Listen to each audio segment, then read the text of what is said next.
ngaha turaje Nyagasani, turakwitabye karame, twitabira ingoma y'urukundo. Ku izina ry'Imana Data na Mwana na Roho Mutagatifu, amen. Amahoro bana b'Imana, nimuhumure, Imana iradukunda, ije kudukiza kuri uyu wa kane w'icyumweru cya 21 mu byumweru bisanzwe, tariki 31 Kanama 2023. Ubwo dusoje uku kwezi, reka dushimire Imana yatugiriye neza, maze tuyisabe no kuzatangira ukundi kwezi ikomeze gutugira neza ku mpuhwe zayo. Ngahe rero amasomo adufasha gusoza uku kwezi. Isomo rya mbere ryo muri ya mbere Paulo mutagatifu yandikiye Abanyetesaloniki, umutwe wa 3 umurongo wa 7 kugeza ku 13. Bavandimwe, ukwemera kwanyu kwatumaze agahinda mu mpagarara no mu magorwa yacu yose. Ubu turumva tuguwe neza ubwo mu gikomeye muri Nyagasani. Mbese twashimira Imana dute kubera ibyishimo byose mudutera imbere yayo? Ijoro n'amanywa dusaba Imana, tukayinginga dukomeje ngo duhe kongera kubonana, maze tubongere ibyo mu kibuze mu kwemera kwanyu. Imana Data ubwayo hamwe n'Umwami wacu Yesu nibadutegurira urugendo ruzatugeza iwanyu. Namwe kandi Nyagasani arabongeremo kandi yuzuza urukundo mufitanye n'urwo mufitiye abantu bose, kuko natwe tubakunda. Nyagasani nakomeza imitima yanyu igume mu butungane budahinyuka imbere y'Imana umubyeyi wacu, kugeza igihe Umwami wacu Yesu azaza ashagwa n'abatagatifu be bose. Iryo ni ijambo ry'Imana. Zaburi ni ya 90. Nyagasani utugwirize neza yawe kugira ngo duhimbarwe. Abantu ubasubiza mu mukungugu, kuko wavuze uti bene muntu nimusubire iyo mwavuye. Mu maso yawe imyaka 1000 ni nk'umunsi w'ejo wahise, ni nk'isaha imwe y'ijoro. Utwumvishe ko iminsi yacu ibaze, bityo tuzagire umutima ushishoza. Uhoraho tugarukire, uzaturakarira na ryari. Babarira abagaragu bawe, utugwirize neza yakuva mu gitondo, kugira ngo duhimbarwe iminsi yose y'ubugingo bwacu. Nyagasani Mana yacu, utugaragarize ubugwaneza bwawe, ukomeze imirimo y'amaboko yacu, kandi uyihe kugira akamaro karambye. Nyagasani utugwirize neza yawe kugira ngo duhimbarwe.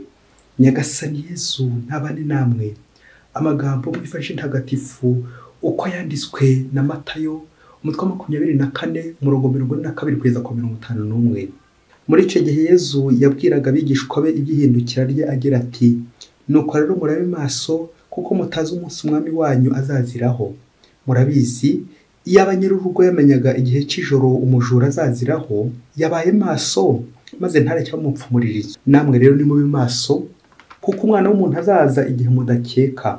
Mubirebye, ninde mugaragu w'indahemuka kandi uzi ubwenge, atari uwo shebuja yemeye gushinga abo mu rugo rwe, kugira ngo ajye abaha igaburo ryabo ku gihe gikwiye?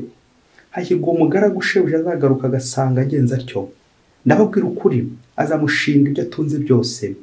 Naho niba ari umugaragu mubi wibwira ati databuja aratinze, maze agatangira gukubita bagenzi be, akarya akanywa hamwe n'abasinzi, shebuja azaza umunsi atamwitezeho no ku isaha atazi, amwirukane amuherereze mu gice cy'indyarya, aho azarira kandi agahekenya amenyo. Iyo ni ivanjiri ntagatifu. Nuko rero namwe nibo mube maso, kuko Umwana w'umuntu azaza igihe mudakeka. Amen. Bakristo bavandimwe, Yesu Kristo akuzwe. Tubahaye ikaze ahangaha kuri Buri Munsi. Ufungure buri munsi, ufungure buri munsi, ufungurira abandi buri munsi.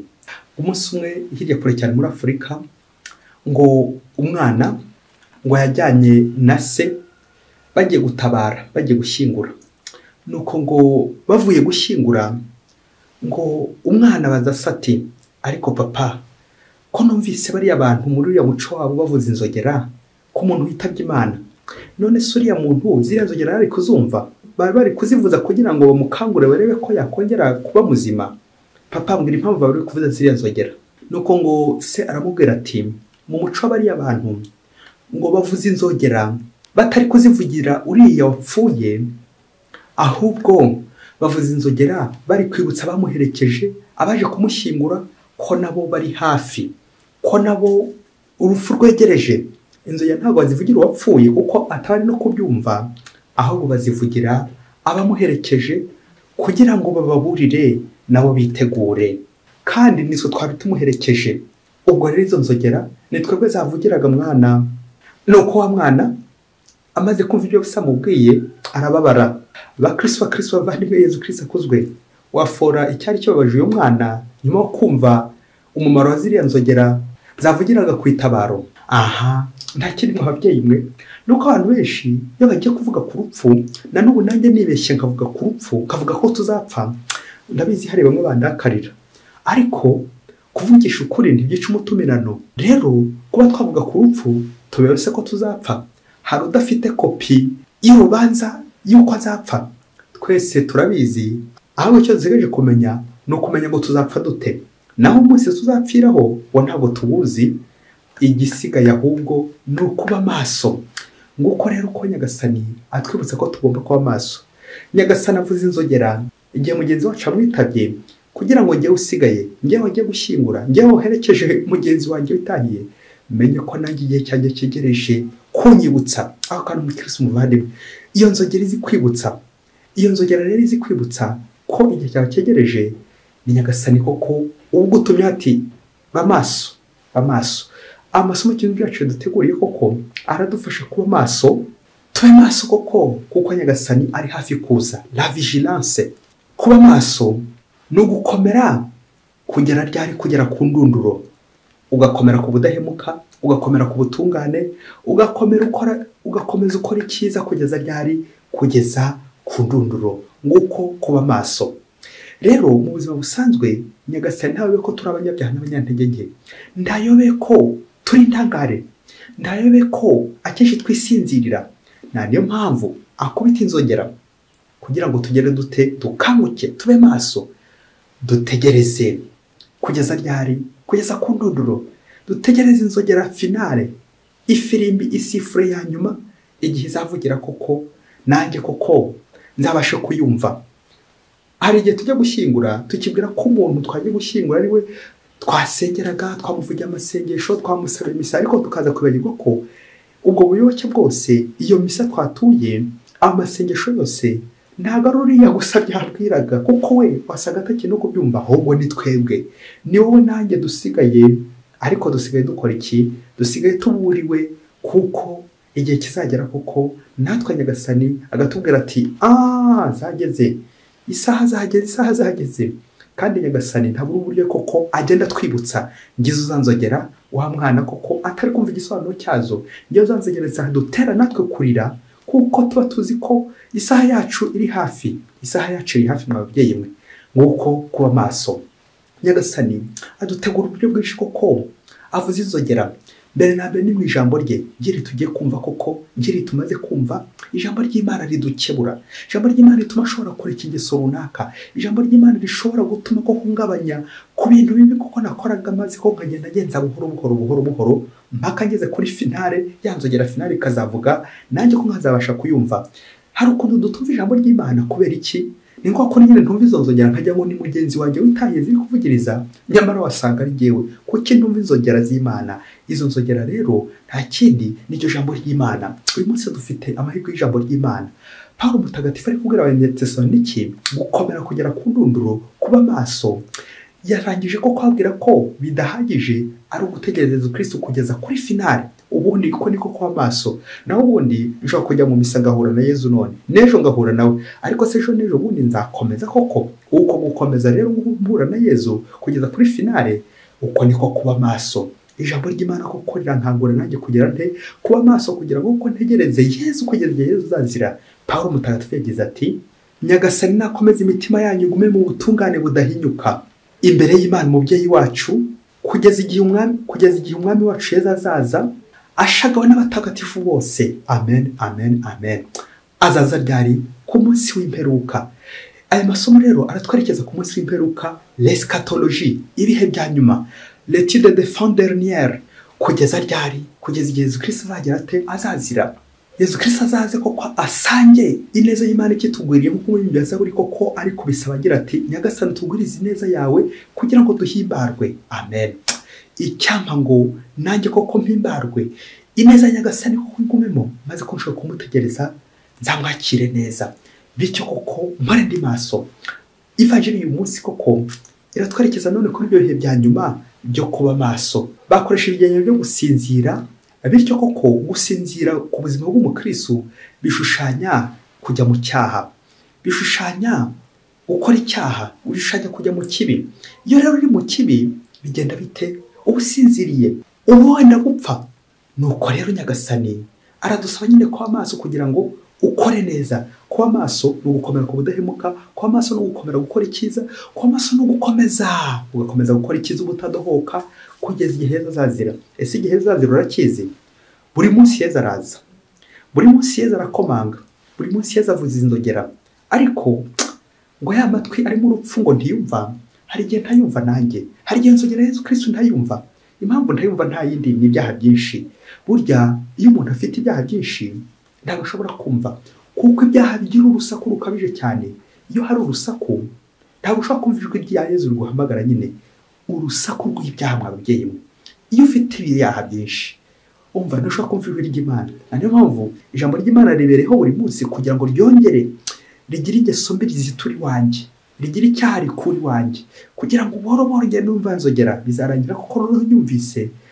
Ikizakubwira ko yumvise ni uko nyine bizarangira ikiba ugiye gukora uhise ugira ute ukizinukwa. Nimube maso kuko mutazi igihe umwana w'umuntu azaza, kuko azaza nyine agize ate adutunguye. Yezu azaza igihe tudakeka, Yezu azaza igihe turi gusenga, Yezu aza mu muvandimwe mugenzi wacu tuba turi kumwe, aho uza gutuburira akadukebura rimwe rimwe nkanga kumwumva. Njyewe yanzogera Yezu aza mu ijambo ry'Imana iri twumva buri munsi aha ngaha. Ese nawe ujye uryikiriza amen kugira ngo uko bigaragaze ko uwemeye wahindutse. Hari akantu uhindukaho igihe wumvise ijambo ry'Imana buri munsi, none se byaba bikumara iki? Ubwo nawe nuko utumva iyo nzogera. Niba wumva iyo nzogera ko biri kose ntihabura akantu ubohora mu byari bikoshye kamwe. Ijambo ry'Imana riri kugeraho rigira icyo rihinduraho, nuko nyine amatwi yawe aracyarimo ibihato, amatwi aracyapfutse, amatwi aracyafunze. Fungura rero, navugaga gufungura umutima. Fungura umutima Nyagasani yinjire maze akugirire neza. Uko niko kuba maso kugera ryari kugeza ku ndunduro. Buri gihe buri kanya nkaba ndi gukora neza. Ujye utekereza uti nk'ubu Yezu nakoreye, Yezu mpora nsingiza, Yezu mpora ndangamiye, none igihe cyagera koko igihe cya nyuma akabirwa ndohoka. Tenir mes engagements, gukomera kwisezerano kugeza igihe Yezu Kristo azazira. Igihe azazira ntukizi nanjye singizi, ariko icyo dusezeranyije ni uko amaso buri gihe tukaba turi gukora neza. Nta kiruhuko kiba mu gukora neza, nta kiruhuko kibaho mu gukora neza. Uri maso agomba guhora ari gukora neza. Ugiye baza uti iki kintu ndi gukora ni cyiza, Yezu Kristo aje koko yakishimira. Uzikora mu buzima bwawe ibyaha biri kugusinziriza, bikagusinziza mu iraha ry'isi, ugakomeza wota umunyenga w'icyaha. Uko no gusinzira, reba ibyaha biri kugusinzira, reba ibyaha bikubuza Imana, reba ibyaha uko byakubujije kongera kuvuga izina ry'Imana, reba ibyaha bituma usenga kuko isengesho ryawe ntirizamuke neza uko bikwiye, reba ibyaha bituma utabona uruhanga rw'Imana, ahubwo cyangwa ugashaka kujya ureba amaboko y'Imana, usaba Imana, ugasaba Imana ibintu byinshi ariko ntacyo ushobora guha Imana, umutima utawuha Imana. Aho ngaho nawe urasinziriye. Bamaso, kanguka kugira ngo uko Nyagasani naza nawe uzamusanganire. Ngo umunsi umwe hirya kure cyane muri Afurika, ngo umugabo w'umukristo wasengaga cyane. Ngo noneho bya bindi by'uko nyine aho umutindi yanitse ngo ntiriva, wa mugabo aza kugera cyane acunze ngo umugore we adahari, aza kujya gucyanyarukira mu nzu y'indaya. Ageze mu nzu y'indaya rero, indaya irishima cyane ko imubonye. Nuko rero ngo bari mu cyumba cy'inzu y'indaya, ejo cyo umugabo nyine yatangiye kwitegura ngo ngiye gutangira akazi. Nuko ya ndaya ngo hari ikintu kidasanzwe abonye kuri wa mugabo, igira ubwoba bukabije cyane, iratangirira rira, iraboroga. Ya ndaya igira ishavu rikomeye cyane. Wa mugabo agira ubwoba, yibaza koko icyo ndaya iri kuririra. Icyo kintu kidasanzwe ko ya ndaya yabonye ni ikihe? Ndabizi bamwe wasanga hari ibyo mutangiye kwibaza ndetse no gutekereza. Nuko rero ngo iyo ndaya kuko ikomeza kurira, wa mugabo ngo yibaza ikintu kiri kuyiriza. Indaya iramubwira iti, umva rero, ndabizi iyo shapure wambaye mu ijosi yikuremo kugira ngo kuko dutangira akazi, iyo shapure wayikuyemo. Nutayikuramo ntacyo ndi bukumarire. Wa mugabo nawe aza kwibona ko iyo shapure yarayambaye atabizi ko yayijyanye. Nuko yandayikomeza kurira. Yandaye iramubwira ati yikuremo. Ndabizi uwo mugore ajya ndaburiza cyane, yatuma mva ku mugati. Umugore aramutse ambonye ntambaye ubusa yahita ndaburiza, nahita mva ku mugati. None rero kuramo iyo shapure kuko nzi ko yagiye ndaburiza kenshi. Nuko wa mugabo ya shapure koko ayikuramo ayishyira mu mufuka. Yandayongera kuri iti umva iyo shapure ndashaka ko ugenda ukayijugunya, uwo mugore ataza kundaburiza akankura ku mugati. Wa mugabo aramubwira ati reka rero njye kwishyira muri saro ubundi koko ngaruke. Wa mugore aramubwira ati umva rero uyu mugore ndamuzi arafuha cyane bikomeye cyane yandaburiza. Ubu iyi cyuma cyanjye urabona ko nta shusho n'imwe irimo, nta musaraba n'umwe urimo, nta kintu na kimwe kirimo kuko nzi ko byandaburiza. Rero uyu mugore arafuha ndamuzi, mumvana iruhande. Nuko wa mugabo asigara yibaza koko ikintu koko cyarije indaya koko njyewe nkikureho. Nuko yandaye mu ruhushya amubwira ati umva rero iyo shapure ntuyibike mu nzu yanjye, genda ngo habe uruhushya banza ugende ujye kuyijugunya, hanyuma nurangiza kuyijugunya hanze kure ujye wagaruka tubone kuganira. Nuko ngo wa mugabo aragenda, ageze ku muryango yibaza ahantu agiye kujugunya ishapure arahabura.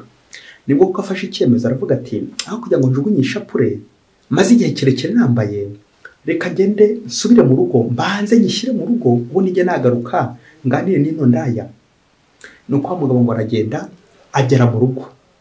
Ubwo urumva koko yakomeje yibaza se nyijugunya mu gihuru mbigenze nde. Nuko rero aragenda agera mu rugo. Ngo ageze mu rugo agiye kuyitereka kugira ngo yisubirire kuri randevu yari afite na yandaya. Ubwo afata icyemezo cy'uko agiye kuyisha mu kabati kugira ngo koko ahita abanguranya vuba asubire kuri randevu. Nuko mu gihe ayikuyemo kuko agiye kuyishyira mu kabati, nuko agiye kumva umuntu ari gukomanga ku rugi we. Aravuga ati bishoje ko ari yandaya koko ijingurikiye kuko yabonye natinze.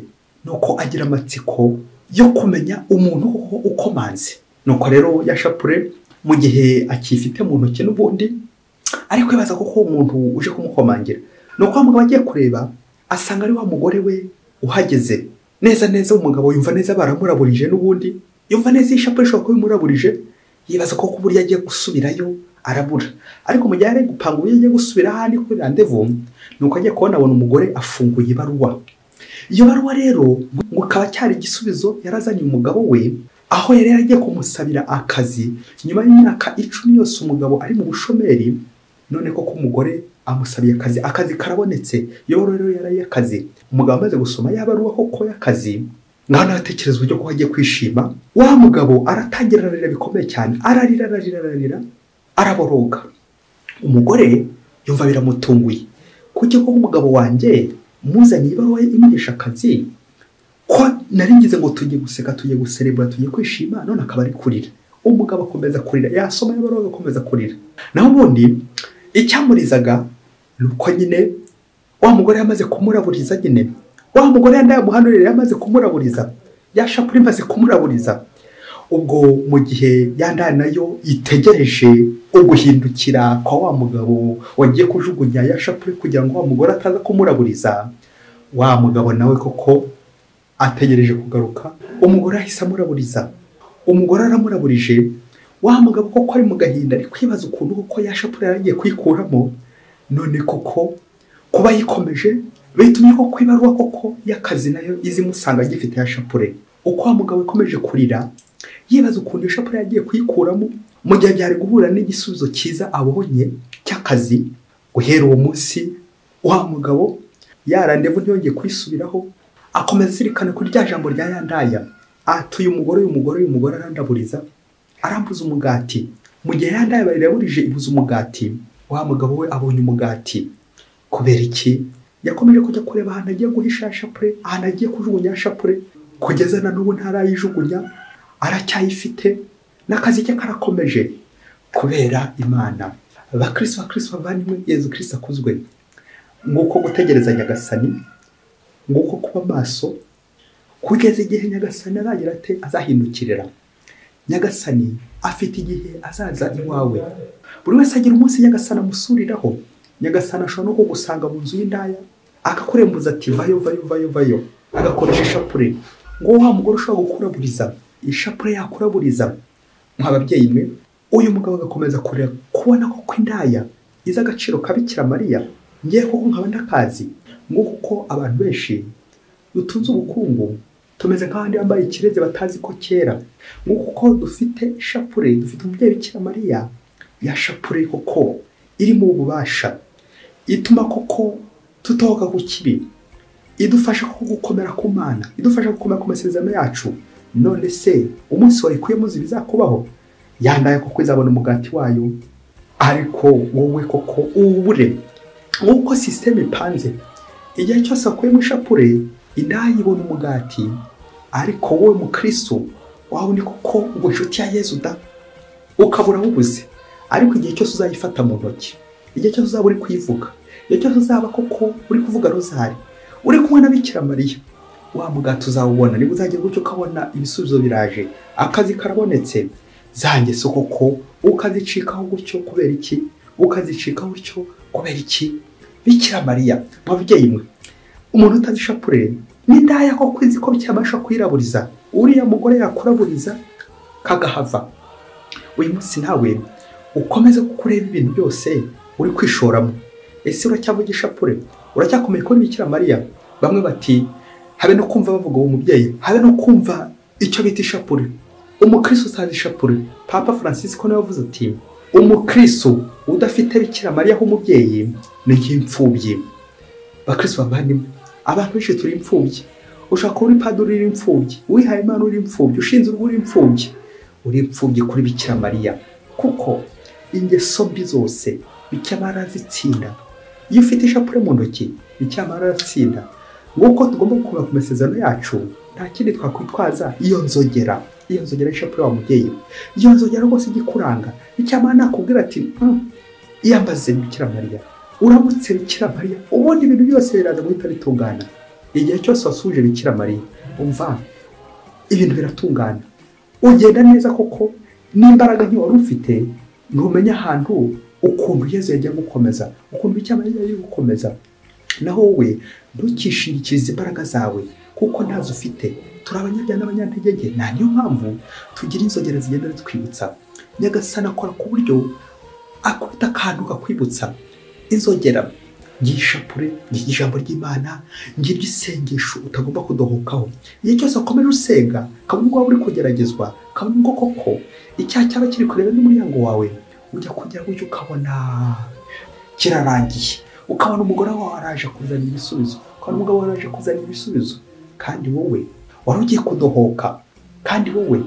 wari ugiye guca ikiziriko wari ugiye kumera nk'ihene yo muki yindi iti biziriko yindi ici biziriko ariko Nyagasani kubera ko koko yaguteguye akaguteguza nguko gufuha kwa Bikira Mariya nguko ko Bikira Mariya afuha igihe twagiye mu zindaya igihe twagiye mu businzi igihe twagiye mu busambanyi mu busambo n'izindi ngeso zose zikurura shitani Bikira Mariya agafuha kugeza igihe agenda gukwega yashapura ushaka kuyikuramo bamwe bati none se ubwo nitujya mu ngeso mbi tujye tujyana amashapure yacu n'imisaraba oya icy'ingenzi muri ibyo mu Kristo muvandimwe ntabwo ari ibimenyetso nanone bigaragara inyuma ahubwo ni mu mutima kutigera na rimwe uhemukira Imana umutima wo kugahora urarikira Imana umutima wo kugahora uzinutswe n'ingeso mbi nguko tagomba gukuramo ibirango byacu ngizo nzogera koko kudakuramo ubudahemuka abantu benshi bajya bambara ubuhemu